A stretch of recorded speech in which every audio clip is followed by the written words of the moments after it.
আচ্ছা, আপনারা অনেকেই তো মাছের ডিমের অনেক রকমের রেসিপি বাড়িতে ট্রাই করেছেন। তবে আমার এই রেসিপিটার মতন রেসিপি কে কে বাড়িতে ট্রাই করেছেন আমাকে কিন্তু অবশ্যই জানাবেন। তবে একটা কথা ঠিক, এই ধরনের একটা রেসিপি থাকলে ভাতের পাতে আর অন্য রকমের কোনো কিছু কিন্তু দরকারই পড়বে না। এই রেসিপিটার জন্য প্রথমেই আমি এখানে 250 গ্রাম মতন মাছের ডিম নিয়েছি। আর মাছের ডিমটা ভাজতে ঠিক যতখানি তেল দরকার আমি কড়াইয়ের মধ্যে দিয়ে দিয়েছি। দিয়ে ওই তেলের মধ্যে প্রথমে আগে কয়েকটা শুকনো লঙ্কা আর 8-9 কোয়া রসুন খুব ভালো করে একটুখানি ভেজে নিচ্ছি। রসুনগুলো যেন একদম নরম হয়ে যায়। আর ভাজতে গিয়ে একটু লো আঁচে ভাজতে হবে, নইলে রসুনগুলো পুড়ে যাবে।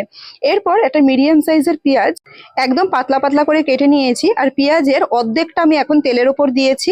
আর এটা একটুখানি ভাজা ভাজা হলেই এর মধ্যে দিয়ে দেবো একটা ছোট সাইজের টমেটো। টমেটো আর পেঁয়াজটা একটু ভালো করে ভেজে নিয়ে টমেটোর কাঁচা গন্ধটা চলে গেলেই কিন্তু এর ওপরে আগে থেকে যে মাছের ডিমটা ধুয়ে রেখেছিলাম ওই ডিমটাকে দিয়ে দেবো।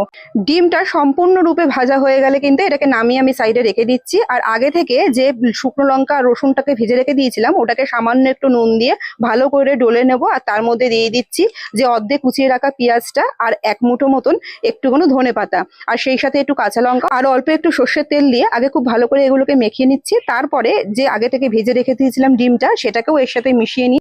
খুব ভালো করে মেখে নিলেই কিন্তু মাছের ডিমের এই রেসিপিটা একদম রেডি হয়ে যাবে।